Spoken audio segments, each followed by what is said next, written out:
Alright, welcome to part 2 of the PCD Chaser review for Virgin Mobile USA. This is continued from part 1, which you'll see on my channel. So first we're going to start by taking a look at the camera on here. There's no dedicated camera button, so we have to use this one. And I'd like to just mention pictures that come out of here are about 0.5 to 1 megabytes each. Let me find a picture to show you guys.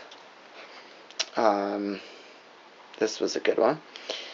Here's an example of a picture it took. As you can see, it looks pretty nice through the camera, for me at least. It doesn't look very nice on the device itself. This one actually looks okay, but most pictures don't. This one looks crappy on there.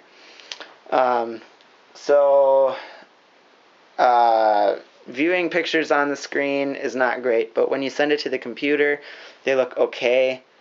They're still very blurry. You get anywhere close up and you can see the lines and everything are just completely blurred. Also, they're kind of off color and dark. As you can see, the background colors, you don't get the green out of the plant that the flower's on. And it's a video. Here you see you don't get the green out of it. Let's see. Yeah, this is a good one. You don't really see how blue the sky is or how green the grass is. It should be more vibrant than that. But even on the computer, it's not. So this camera is really not that great.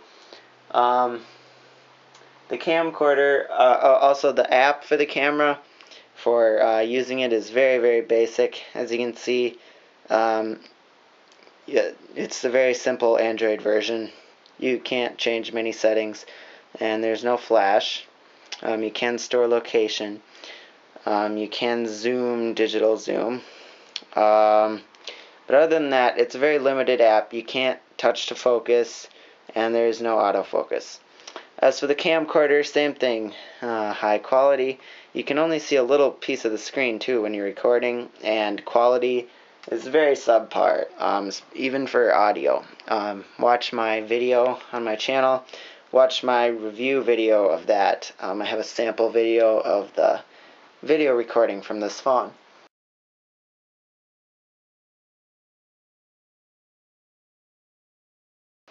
Now we're going to look at apps and games. First I'll just talk about apps run fine on here. Facebook. Okay, probably shouldn't go into my Facebook, but Facebook and other relatively large apps, I mean Gmail, Facebook, the browser, YouTube, they all run just fine, truthfully. And for an $80 phone, I wouldn't complain at all. So just the screen kind of limits the experience you get out of them, I guess, because like I said, the screen sucks on this phone.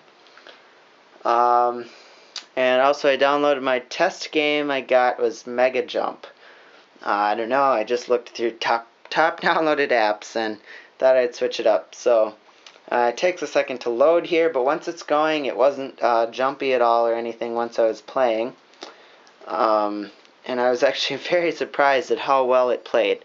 And this is a relatively big download. I believe it was about 20 megabytes, but I don't know.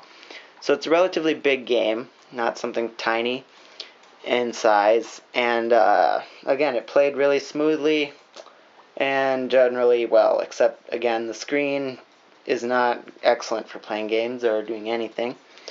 So I don't know. Again, I'm not going to do anything, but you can see. It's very smooth, and it actually works. And that's what surprised me. So for an $80 phone, honestly, this is not bad at all. Alright, and now we're going to go into speed tests. We'll do quadrant first. It's right here. So here's a quadrant test. This isn't a phone you're going to be bragging about your quadrant scores by any means. But, you know, what the heck, we'll test it. And while it runs through that, I will talk a little bit about calls. Calls were good. The voice quality on my end, so the person using this phone, is okay. It's not super clear, but it's it's not the best. But again, it's fine. You can have a conversation just fine on it. And also the data, the 3G connection. I found, especially the first couple days, I don't know, it's gotten better since then, but it would constantly drop the 3G connection in my house. Maybe it was just a temporary network error, but it would go to 1x where it should definitely have 3G service, and that was really annoying. But where it does have 3G service, which is, basically everywhere now, especially if you're in the city, but I don't think that'll be a problem, the switching to 1x. It hasn't been doing it really since the first day or two. But to tell you the truth, 3G is really fast on this phone. Loads web pages fast. It never lost a connection when it showed signal, which is very nice. Let me just mention while it's going, there is a notification light at the top, the green flashing one, for new texts and whatever you set it up for.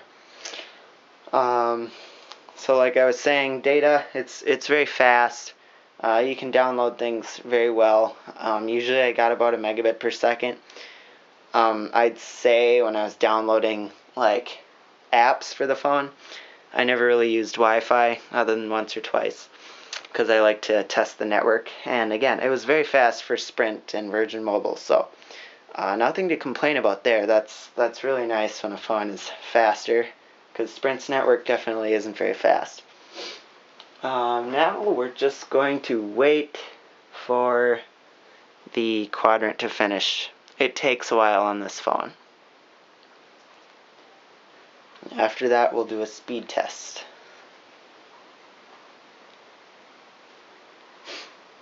I guess while it's running, I can start my conclusion. Okay, so this is a very cheap phone, $80. But if that's what you can afford, I'd say to get it.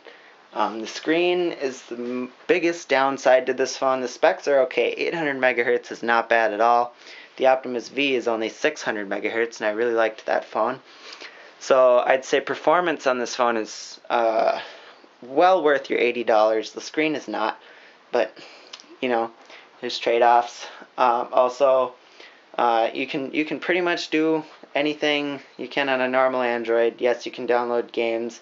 Yes, you can download all the apps you can get on other Androids for the most part.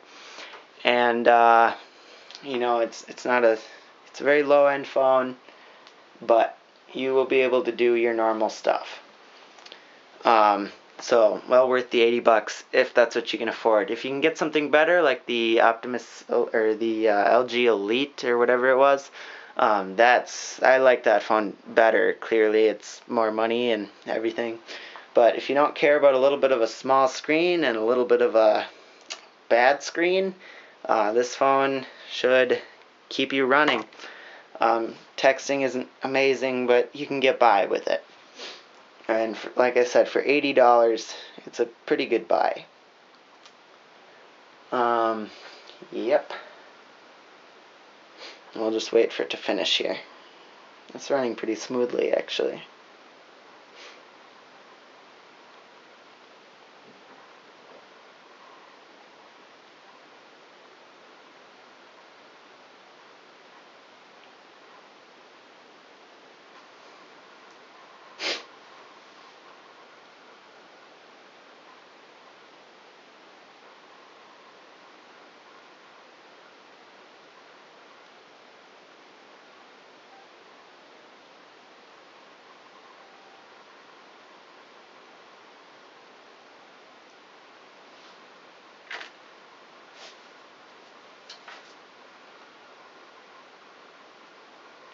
So this phone doesn't freeze or anything ever on me. That's something to note.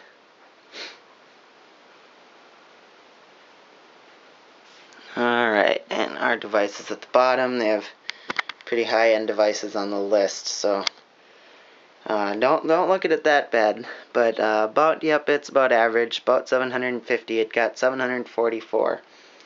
So that is our quadrant score. Alright, now let's do a quick speed test with this phone. I'll do a live one. I don't get excellent 3G service at my house, but we'll do one anyways. I always like watching them. And this is this does not have anything to do with how fast what speeds you'll see. They vary by tower, by time of day, by everything. So don't, take this with a couple grains of salt. Yep, half a megabit per second, 0.7, 0.8. Again, this is not very fast for 3G, but for Sprint, it's not bad. Especially considering I don't get great service out here. And the upload speeds are also pretty fantastic. 0.6 is great. And ping will never be that great. 180 is about average. Alright, and now let's just look at other tests I've done. I haven't really taken many tests, but I'll tell you it's just fast in general. Downloading speeds for apps and stuff. Again, you can see I haven't done many. 1100 though, that was at my house. And again, it depends on the time of day, but I've seen it pretty dang fast when I'm just day-to-day use. So thanks for watching.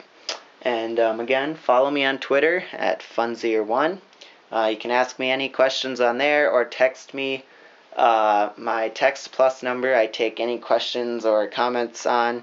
That number is going to be in the it'll be in my annotations. So if you're on a cell phone, you won't be able to see the annotations. I annotate my videos, so you can only see those on a computer. That's the text that runs at the bottom of the video. And I also have the number earlier when I was texting in part 1.